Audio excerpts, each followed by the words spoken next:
Essa é a usina de Santo Antônio. Ela começou a ser construída em 2008. A ironia da história, em 9.000 anos de ocupação, 5, 6.000 anos de ocupações pré-ceramistas, mais uns 4.000 anos de ocupações ceramistas, o que acabou com o modo de vida de 9.000 anos foi o progresso. Para mim não faz muito sentido, né? Você acabou com a vida.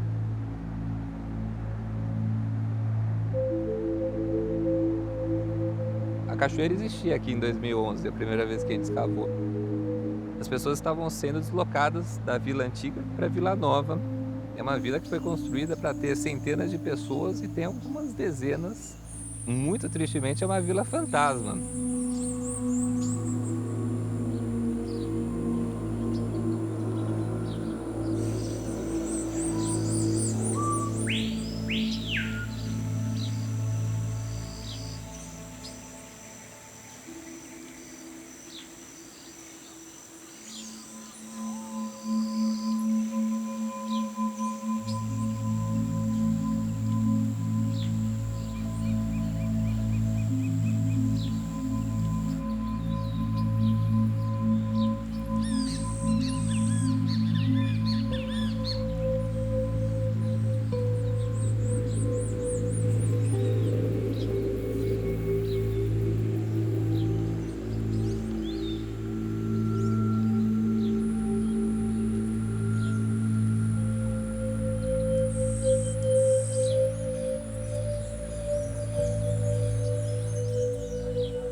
Eu nasci em Cruzeiro do Sul, no Acre, e desde 88 eu estou aqui em Porto Velho.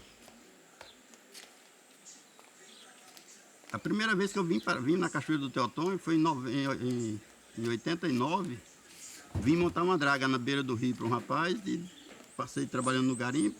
Aí a minha mãe tinha começado a trabalhar aqui na Cachoeira do Teotônio e eu peguei e vim montar um comércio na Cachoeira do Teotônio, dia 25 de dezembro de 99. E aí continuo trabalhando até hoje por aqui. Esse aqui era o comércio que eu tinha lá embaixo. Era o comércio. Isso aqui era que eu comprava bastante peixe e os meninos levavam peixe para mim. Era o jaú que era pego na época lá e você juntava muito peixe e o que eles pegavam eles levavam para colocar nos frios lá. Essa aqui é a cachoeira, você vendo ela do meio do rio para a beira. Essa aqui estava como se estivesse nas maiores enchentes, a água estava aqui, nas maiores enchentes aqui. E era onde moravam as pessoas, aqui morava a minha mãe, isso aqui era da minha mãe, isso aqui era do Marão, isso aqui era do Pedro Ferreira, isso aqui era da Paula, irmão dela, isso aqui era outra laje que era do Idevão, onde ele trabalhava, e esse azulzinho aqui do canto era coberto de palha e foi onde estragou, que era o meu lá. Esse aqui era o que eu tinha na cachoeira lá, antes da usina. Aonde a gente morava, na cachoeira, a água, quando ela subiu, ela estava mais ou menos no teto do carro aqui, né? Que era o soalho. E com o lago, ela subiu 3 metros. Hoje ela está com 3 metros, 3,80 metros acima dessa árvore que está atrás da casa.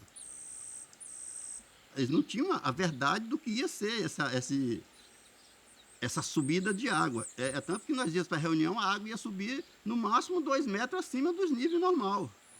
Só que na verdade não foi 2 metros, subiu 9 metros.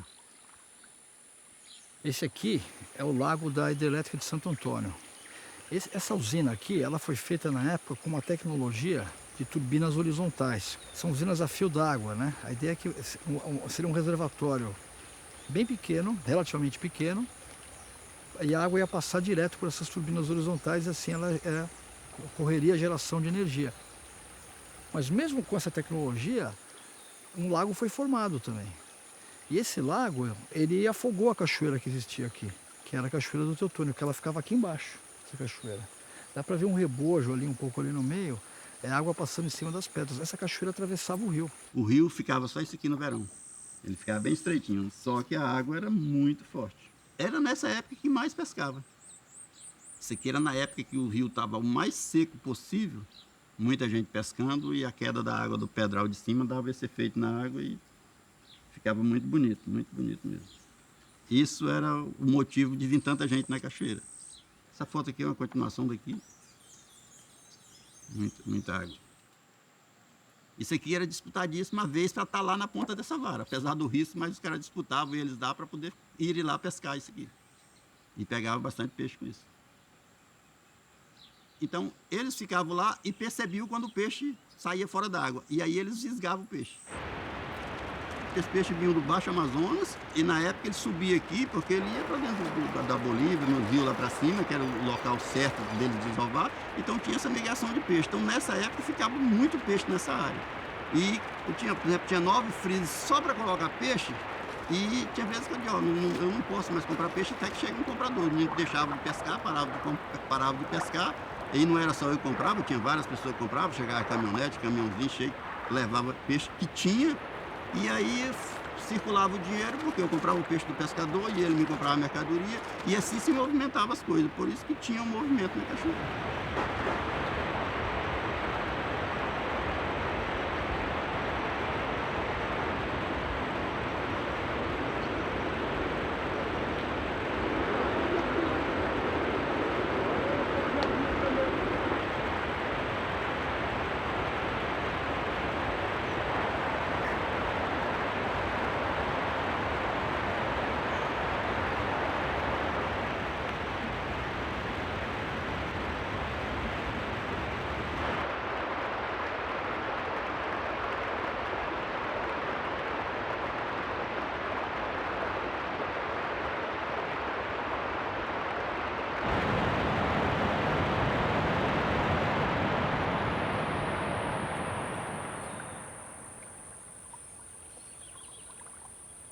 Do jeito que você vê, você sabe que isso aqui está abandonado, né? Nós temos um ponto turismo, que é um balneário, mas é um balneário que não se toma banho. E não existe balneário que não se toma banho. Então, tudo que você tem que fazer aqui dentro, você tem que trazer da cidade. Desde o peixe, que hoje você não tem mais peixe no rio para trabalhar aqui dentro. Inclusive, em 2013, quando a gente estava escavando, os engenheiros tinham feito uma escadaria para ver se os peixes continuavam subindo o rio para Piracema, etc. Eles explodiram a ponte, a gente foi evacuado daqui no meio da escavação para explodir a ponte. Daí era uma coisa assim, tipo, tentamos, né, gente? Fizemos uma escadaria aqui, né? Os peixes não quiseram subir, os peixes má vontade, então vamos explodir, não sei o que fazer. Não vai ter peixe. E desculpa aí pessoal da pesca aí, que né, gerações e gerações vivendo disso, mas não vai rolar mais. Espero que o turismo dê certo e boa sorte para vocês. Tem um problema que hoje, quando essas duas usinas, Santo Antônio e Jirau, quando o Santo Antônio fica para baixo e Jirau fica para cima.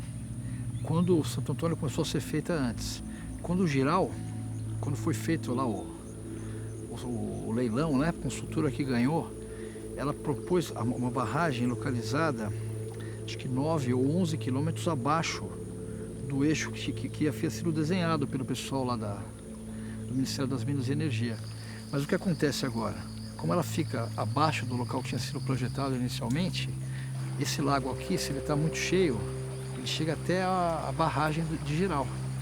Então, para Santo Antônio poder gerar energia plenamente, ela tem que estar com o lago cheio. Mas se ela tiver com o lago cheio, Jirau não funciona direito.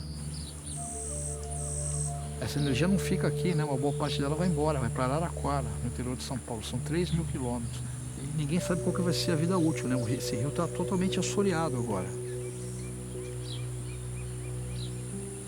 Aqui em frente à Vila do Teutônio, o pessoal está dizendo que você anda pro meio do rio com água até o joelho. Imagina, vem dos Andes. Os Andes são uma região geologicamente muito ativa, né? Tem terremoto o tempo inteiro, né? Do ponto de vista geológico, a Cordilheira dos Andes terminou de se formar há 8 milhões de anos, o que não é nada em escala geológica. Então tem um processo erosivo que é muito intenso, é muito sedimento.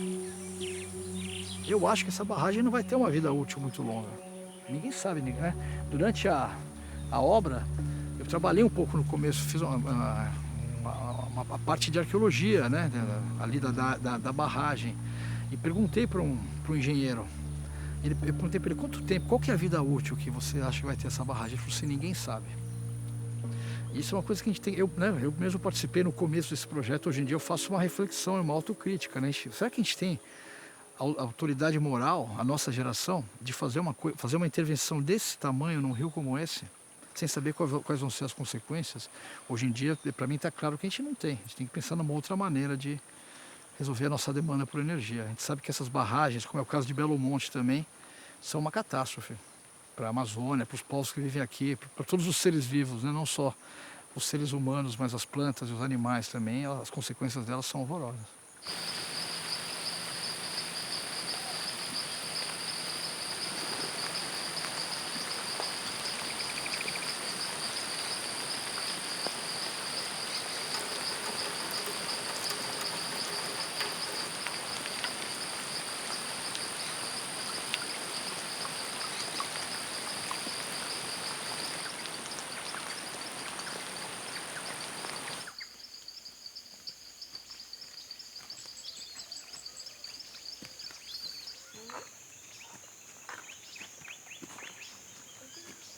Te ajuda aí? Acho que sim. Acho que a gente já consegue tirar, né? Sim. Sem danos. Opa, deixa eu ver aqui. Valeu, Jack. Tá, daí eu vou jogar pra aí, tá? Tá.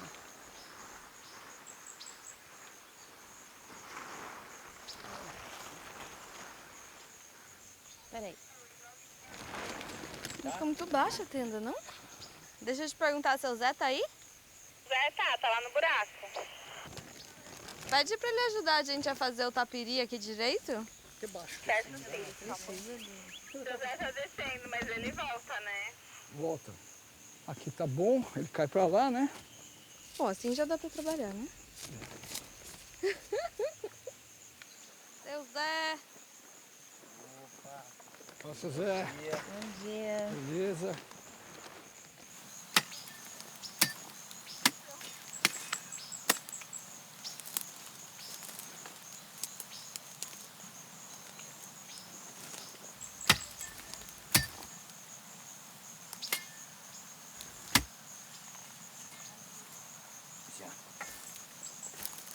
Pode ser. Você tava falando com a Jenna agora da gente não abrir novas unidades mais, ou abrir uma última. Tem certo. Hoje não vai chover forte, eu acho, né? Não, pelo jeito não. Esse daí tu tem que tirar esse pau daí, ó. Não, estica um pouquinho só mais ela. Vou puxar mais lá pra cima. É. Ele pode abaixar essa ponta mais um pouquinho. Qual? Essa dele aí, que é pra água ficar de caída mais um pouco. A do tapiri grande. É. Mas aí ele tá firme?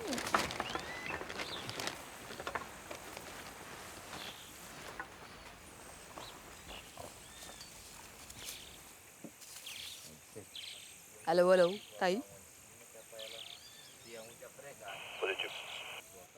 Chefia, deixa eu te perguntar uma coisa. A gente acabou de fazer as contas e apesar de sermos todos de humanas, percebemos que tem uma desigualdade. Confere? Desigualdade social, ou como que é? Uma desigualdade matemática. A gente tem 3 pessoas aqui e vocês têm 5 aí. E não tá certo. Excelente. Vocês já estavam falando em parar a escavação aí? Palavras da Kelly. Não, Kelliane, a gente vai continuar tudo aqui só pra você tirar o seu perfil. Palavras do Edu. Assim que o Tauba chegar, eu subo pra dar uma força. Tá, eu acho que eu vou guardar a unidade do topinho pra você. Tudo bem? Tranquilo. Maravilha. Bom trabalho. Quer afiar a colher, Edu? Tem uma lima aí? Tem, eu trouxe. Ah, se tiver eu quero. O projeto aqui no Sítio Teotônio, ele acontece desde 2011, né? Então foram várias etapas de escavação, cada uma com um objetivo diferente. Nessa etapa, Um dos nossos objetivos era tentar encontrar realmente um contexto que fosse representante da última ocupação do sítio, que é ligado à cerâmica jatuarana, que é essa cerâmica policrômica da tradição polícroma da Amazônia. Aqui o que a gente tem provavelmente é uma concentração de cerâmicas, né? E o interessante é que elas estão todas, ou quase todas, na horizontal e associadas, né? Então a gente tem alguns pratos, muita tigela, muita cuia, todos juntos, né? Então a gente pode estar dentro de uma unidade de atividade ligada ao consumo ou preparo de alimentos mesmo, assim, uma área mais cotidiana, né? O Padre Carvajal, quando ele desce o Rio Solimões, né, no século XVI, ele descreve uma série de aldeias tupi que são aldeias que estão ao longo do rio. E não são aldeias circulares, como geralmente são as aldeias das pessoas que falam línguas do tronco arawak. E essa área que a gente está escavando, ela é uma área que está linearmente, né, orientada em relação ao barranco do rio, de frente para a antiga cachoeira do Teotônio. Então a gente achou que aqui seria um bom lugar para testar essa hipótese da aldeia linear, que corroboraria para as nossas hipóteses de ser uma aldeia tupi realmente. Eu imagino esses jatuaranas aqui, cara, umas maloconas assim grandes. Aquele fogo assim, nascendo da cachoeira, né? O pessoal chegando de barco, vendo de longe.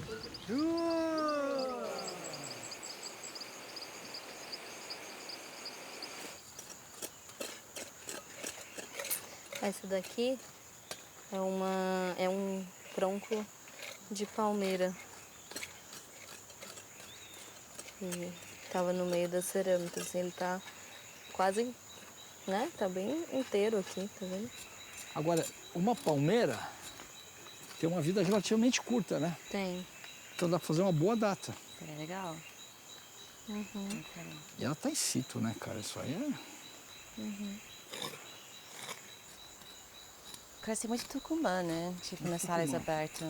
Mas É tem outra- muito babaçu aqui também pra lá. É outro tipo de fitolito, né? Fitolito significa pedra de planta.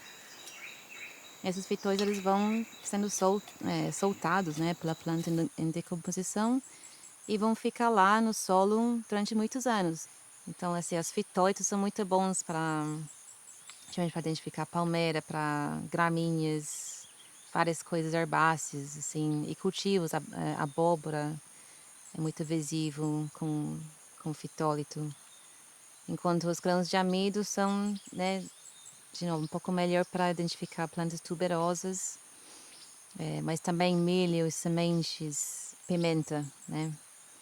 E várias outras coisas. Enquanto o macro, geralmente a gente identifica aquelas plantas frutíferas, né? As árvores, os frutos, as sementes.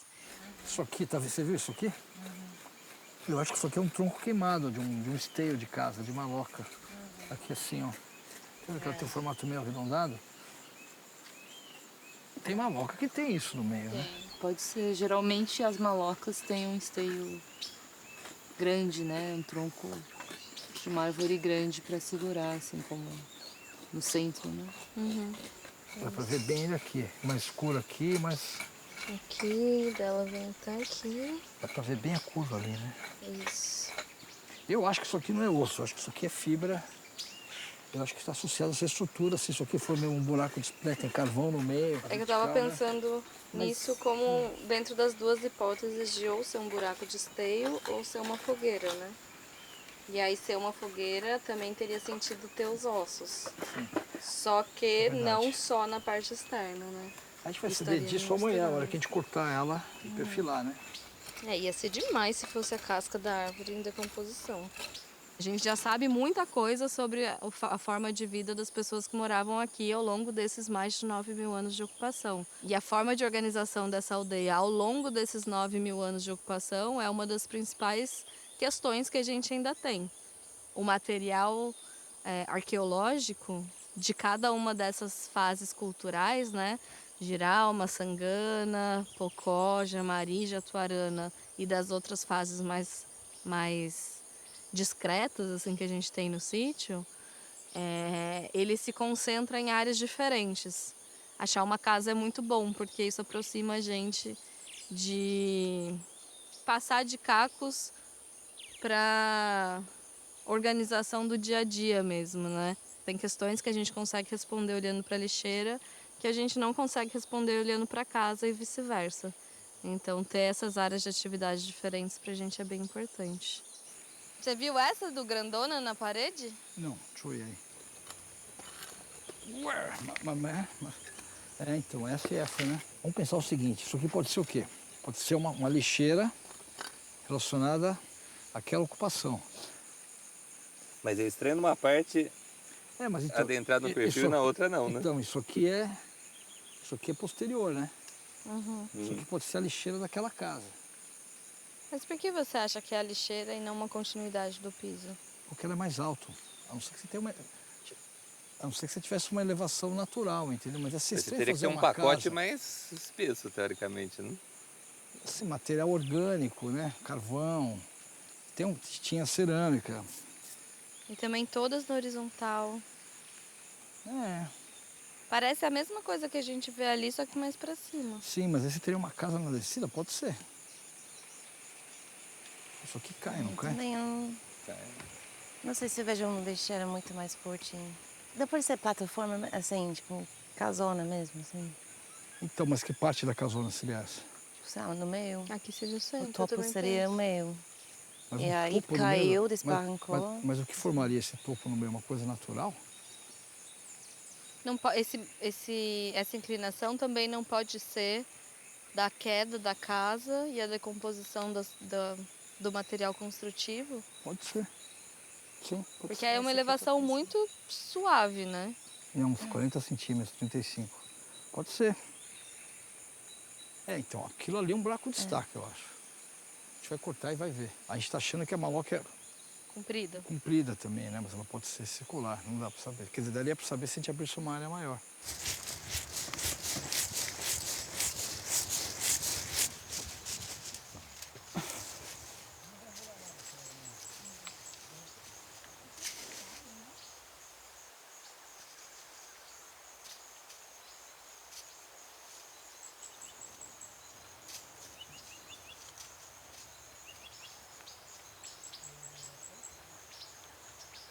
Cerâmica. E carvão. Essa aqui é a borda, né? Ela crescia pra cá. Era um vazão assim, bojudo. E aqui é a boca dela. E aqui é a área que dá pra ver uma erosãozinha fora. E a gente vê o desgaste aqui, ó. Tinha algum atrito, talvez ela tivesse uma tampa. Alguma coisa friccionando que causou todo esse desgaste do lado de fora. Esse tipo de desgaste aqui que é diferente de lá. Se tem erosão dentro, aí pode ser marca de uso com colher, pode ser marca de descamamento pelo fermentado. O fermentado também deixa a marca. Deixa bem na área de contato entre a parte que está o fermentado quando encontra com o ar. Ah, que legal. E aí ele descama. Teria que ver o ângulo daqui para ver o tamanho desse bojo. Mas a gente está falando de um panelão para armazenar, sei lá. Caxiri. Caxiri. Caxiri, títia, caçuma, Tarobá. tarubá, Cauim. cauim. Tem uma tradição de cerâmicas para bebidas fermentadas na Amazônia. E você ter uma grande plantação de milho, de mandioca, etc., te dá prestígio porque você pode oferecer grandes festas, convidar pessoas. A partir do momento que você convida pessoas, etc., você pode... gente, depois não esquece aí que semana que vem a gente vai construir, né, dar uma reforma aqui na maloca, aqui vamos precisar de todo mundo. Se organiza pessoas, você interage, você combina casamentos entre filhos, etc. Você ganha prestígio com isso. Isso é muito mais válido do que aquela produção, porque você precisa sobreviver. Cara, o Rio já te dava a sobrevivência mais do que garantida. Não sei se dá pra ver assim, bem no cantinho aqui, tem um vermelhinho aqui, vermelhinho aqui. Aqui vai ter uma mudança para fazer o pescoço que vai subir. Isso é remarcado a partir de uma linha vermelha. Aí sobe o pescoço, aí ele vai abrir de novo para ter a borda. Faz a marcação de novo para reforçar essa mudança. Mas isso de reforçar a mudança de ângulo com pintura ou com uma incisão, com alguma coisa, é uma coisa super tupi. É.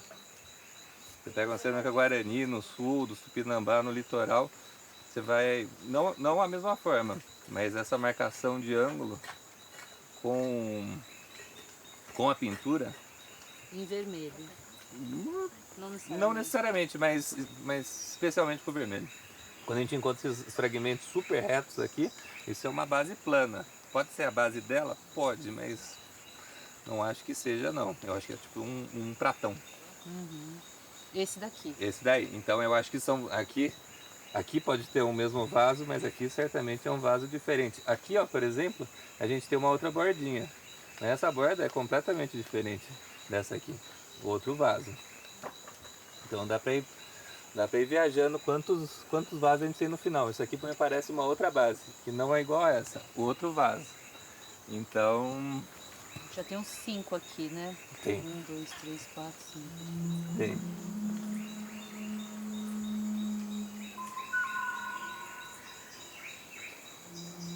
Tinha um fragmento por aqui que era todo pintado de vermelho, preto e branco. Super polícromo típico, clássico, assim.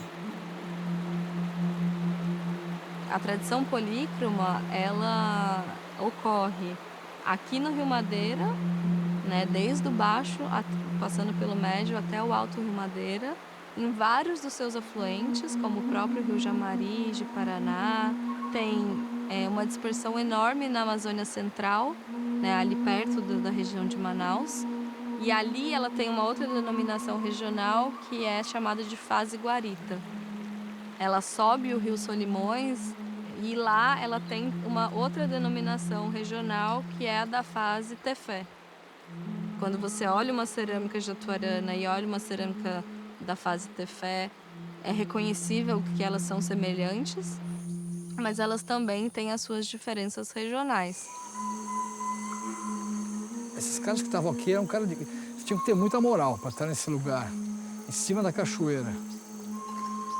Ou era diplomacia, provavelmente era, porque a gente não tem evidência de conflito aqui, né? Não tem vala, não tem nada. E nessa região aqui das cachoeiras, é uma espécie de Babel, assim, porque o que tem de cerâmicas diferentes, contemporâneas em muitos casos. Não, e tem toda a mistureba, né? Toda a variabilidade cultural da região, você encontra ela misturada ou predominante ou, né, intrusiva no meio dos pacotes arqueológicos aqui. A densidade de material que a gente vê aqui mostra que era um lugar meio permanente, assim. Não tem nenhum lugar da Amazônia que eu conheça que tenha tanta diversidade cultural. Se a gente olhar para a cerâmica, se você olhar essa região aqui e mais rio acima, em direção ao Rio Mamoré, Rio Guaporé, Rio de Paraná, o interior do que é Rondônia hoje, a quantidade de estilos cerâmicos diferentes é muito grande.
Essas são urnas funerárias escavadas num sítio arqueológico chamado Aldeia do Jamil, acima do Teutônio.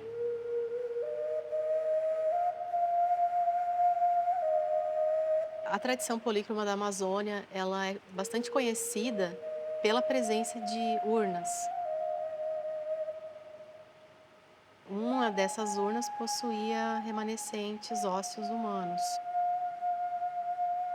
As urnas são compostas pela vasilha e pela tampa, né?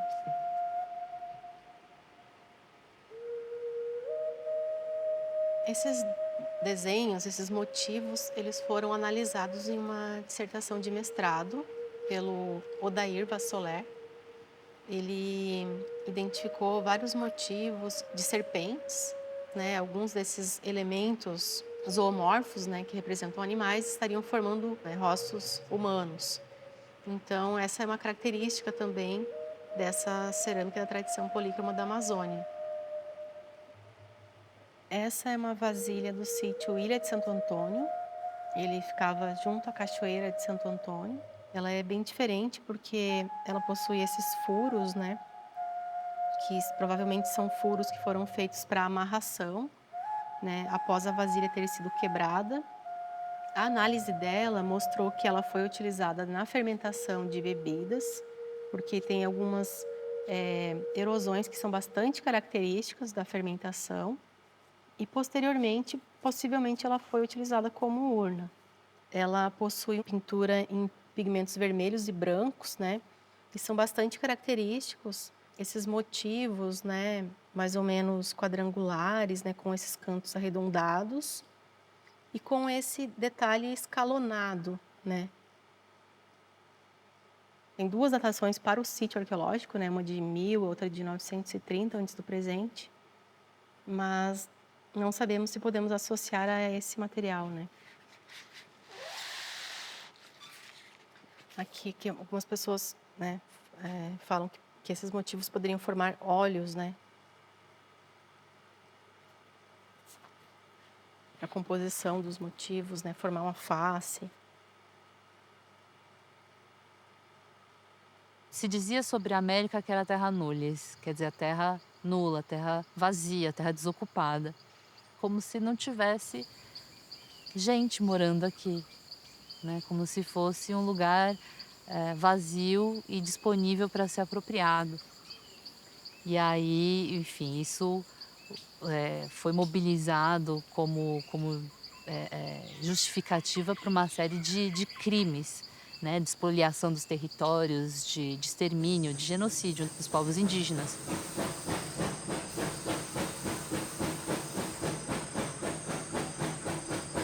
Todas as obras que se fazem na Amazônia, quando no projeto de engenharia está colocado que não existe ninguém por ali e de repente, né, Transamazônica, as usinas, etc. De repente, né, a própria ferrovia e de repente você vai cruzando com um povo atrás do outro.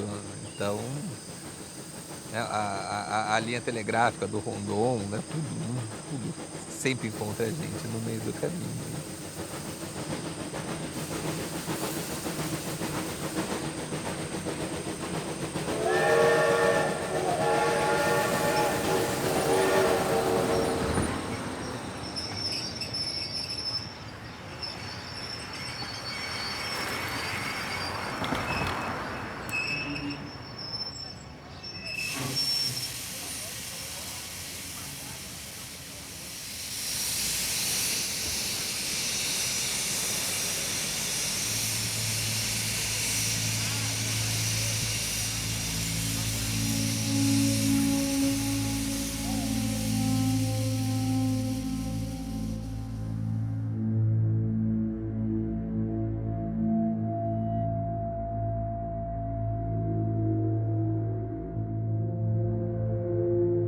A história da Estrada de Ferro Madeira Mamoré é uma história fantástica, né?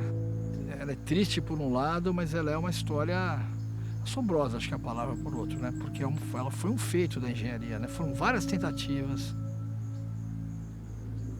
Porque tinha gente do mundo inteiro trabalhando nessa ferrovia, né?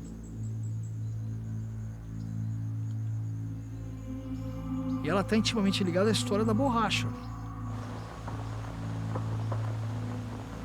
O Brasil anexou o Acre, era território boliviano. O acesso ao Acre, ao rio Acre, onde tinha muita seringueira, era muito difícil por parte da Bolívia. Eventualmente foi feito um acordo, né? O Brasil ficou com o Acre e teve que construir a estrada de ferro Madeira-Mamoré. Tinha muita borracha aqui no Alto Madeira, na região onde é hoje a Bolívia.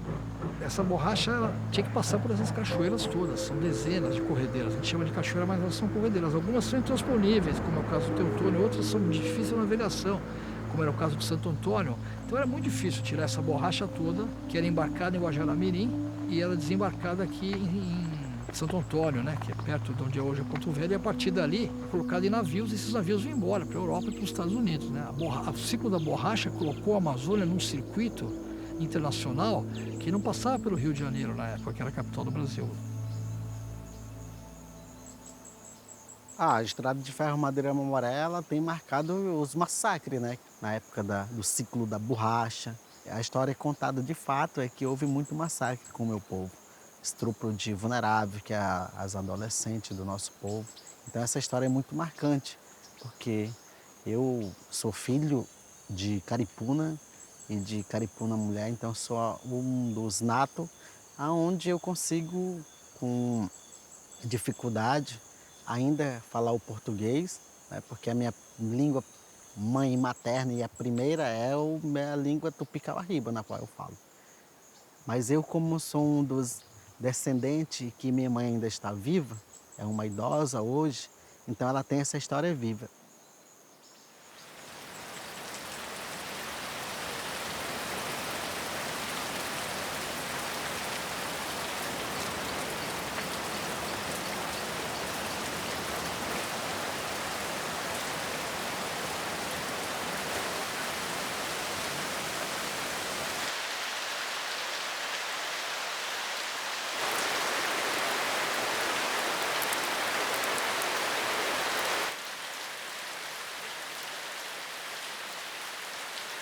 Existiam vários povos indígenas que habitavam essa região.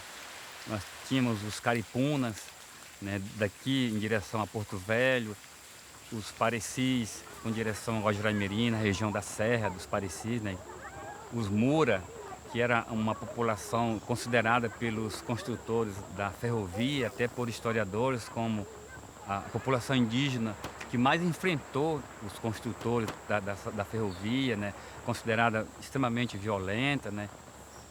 Com a construção da ferrovia, eles foram fugindo em direção, né, às terras mais distantes aqui da ferrovia.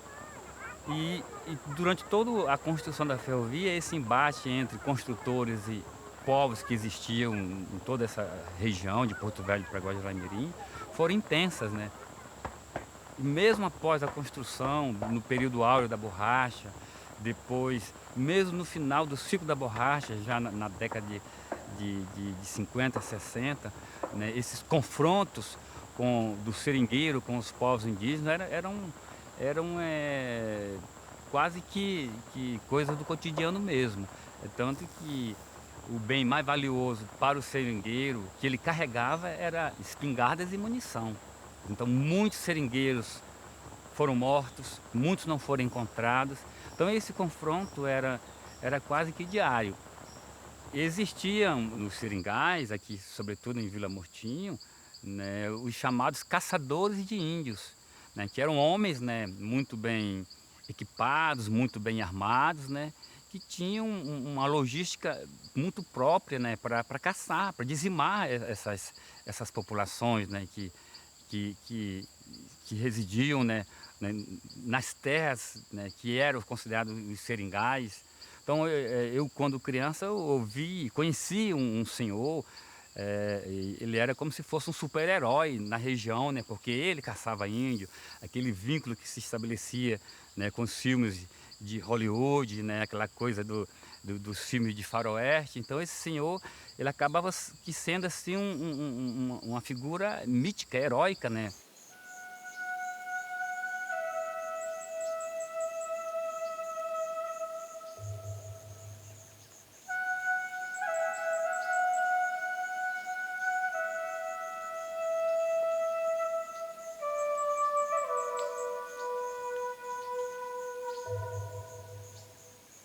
Tem pouca coisa sobre o povo caripuna, que aconteceu nesta época, em 1912, com a construção da estrada de ferro Madeira-Mamoré, que é o nome até Ferrovia do Diabo, né?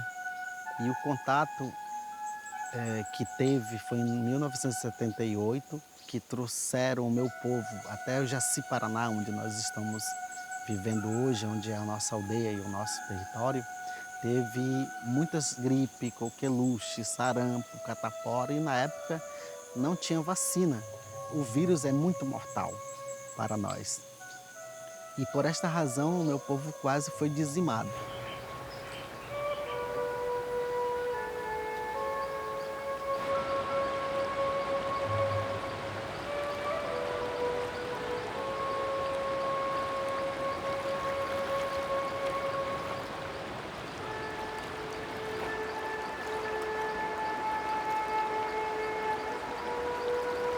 Os primeiros navegantes, né, dessa região, na época do Brasil colonial, que desciam pelo rio Amazonas em direção ao rio Mamoré, às minas de ouro no Mato Grosso, eles encontraram muitas madeiras, né, no leito do rio e que resolveram, em função dessa quantidade de madeira que descia no leito do rio, batizar o rio com o nome de Rio Madeira, né? E essa madeira, ela desce sobretudo do rio Beni, né? O rio Beni desce com muita violência do altiplano boliviano, então as margens vão sendo jogadas, os sedimentos vão sendo jogados e tudo isso desce no leito do rio com muita velocidade. Então esta aqui é a primeira das corredeiras, era um total de 19 escorredeiras, né, cachoeiras, daqui até Santo Antônio, né, até nas proximidades da cidade de Porto Velho. Esse trecho do rio não é navegável, através de embarcações de grandes escaladas, em função dessas escorredeiras. Os formadores do Rio Madeira estão nos Andes, na Cordilheira dos Andes, na Bolívia e no Peru. A gente tem 4 grandes rios que se juntam para formar o Rio Madeira. O rio Madre de Dios, que vem do Peru, os rios Beni e Mamoré, que vem da Bolívia, e o rio Guaporé, que faz a fronteira do Brasil com a Bolívia, né, perto de onde fica o sítio Monte Castelo. E esses rios se juntam, o rio Beni e o rio Mamoré se juntam perto de Porto Murtinho, que é uma antiga estação na estrada de ferro Madeira-Mamoré.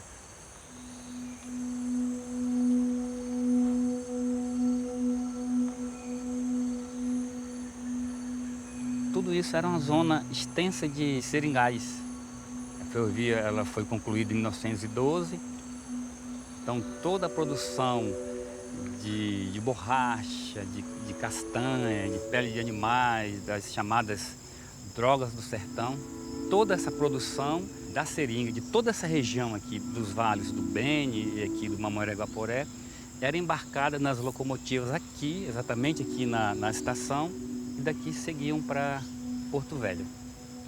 Era um povoado multicultural, pessoas de vários países viviam aqui ou vinham para cá negociar, né? Pessoas que trabalharam na própria ferrovia, acabaram residindo aqui em Vila Murtinho ou ao longo de alguns povoados da ferrovia.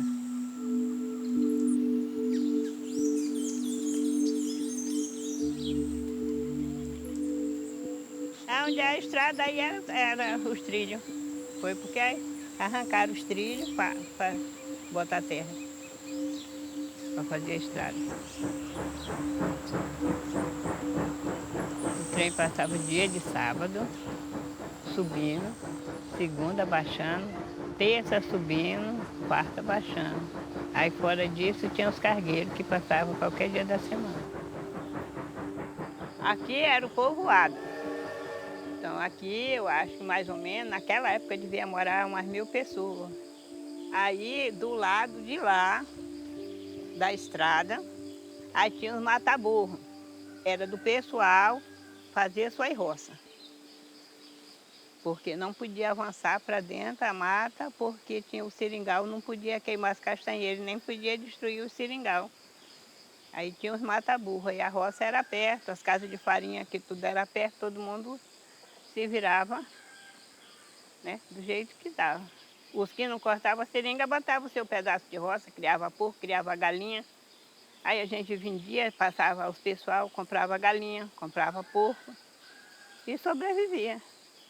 A pesca era no verão E dava muito peixe nesse vilarejo, pegava de tarrafa para vender na hora do trem. Mas sempre o pessoal do trem, eles só compravam mais, era salgada. Porque estragava, né? Se levasse assim. E assim era o dia a dia. Aqui teve de tudo. Aqui tinha escola, ela funcionava de manhã, de tarde e à noite. Tinha um enfermeiro, tinha a delegacia, tinha o xadrez para mulher e para homem. Era uma cidade mesmo. Aqui existia bloco de carnaval, aqui tinha 2 clubes de dança. Tudo isso teve aqui. Aqui tinha as urnas de votar. Aí todo mundo foi embora. Eu fiquei com uma velhinha, que era minha vizinha. Ela falou que eu estava fazendo uma coisa certa e ela falou, tá mesmo, fazendo uma coisa certa para morrer de fome. Vai ficar aqui, não tem mais para quem trabalhar, porque aí não tinha mesmo para quem trabalhar. Passei uns 4 meses depois que ela foi embora, arrumei esse cidadão e estou até hoje.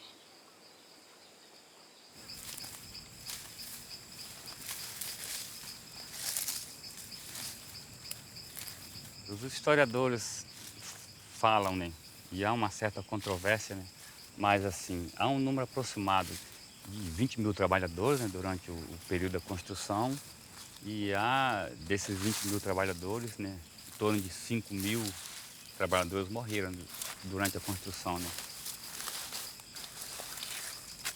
Ninguém sabe direito, mas diz que para cada dormente que foi colocado morreu um operário. São milhares de pessoas que morreram na estrada. Pessoas anônimas, homens, jovens, né? Que vieram trabalhar aqui de outros lugares do mundo. Muitos barbadianos, indianos que vieram do Caribe, das colônias inglesas do Caribe, que morreram aqui, que desapareceram. Indígenas, que foram massacrados também, que viviam ao longo do caminho. Quer dizer, o custo humano da construção dessa estrada é muito grande. O mínimo que a gente deveria ter feito era não abandoná-la, né?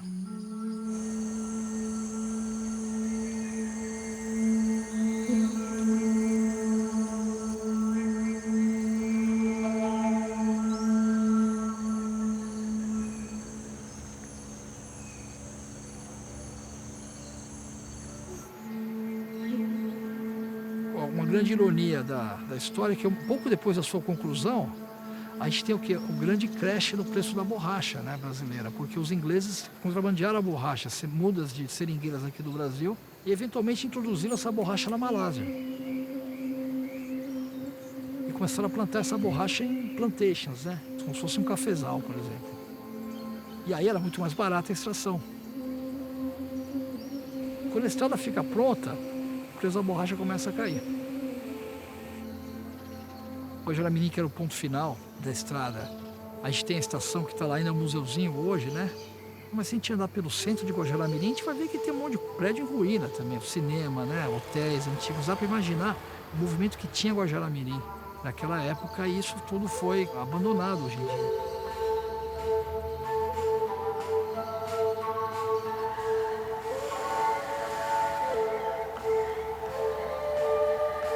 Que é um pouco a história desses ciclos da Amazônia, né? Que é um ciclo de você, né? O garimpo faz isso também, né?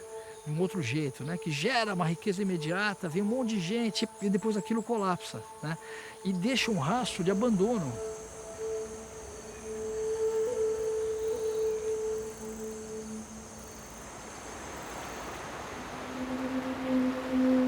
Agora querem fazer mais uma usina binacional, perto de Porto Murtinho, que se fizerem, Brasil-Bolívia, vai matar o que sobrou das cachoeiras. E o impacto, gente, tem muito menos peixe hoje em dia, o impacto na migração dos bagres é muito grande. Então, quando você faz uma usina como essa, não é só um impacto local, mas tem todo um ciclo que é destruído, na verdade.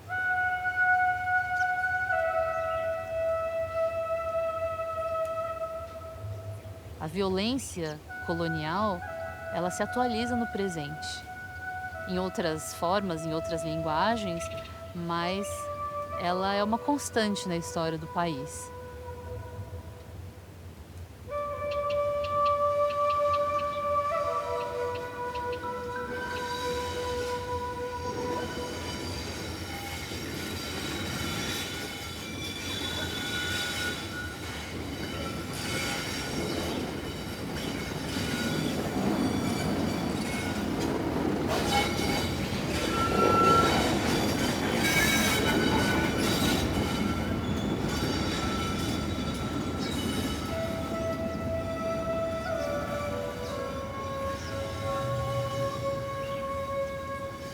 história daqui é um pouco essa história também, da produção de ruínas. A Eliane Brum, jornalista, ela fala sobre isso, que o Brasil é um país que produz ruínas, né? Ruínas precoces, né?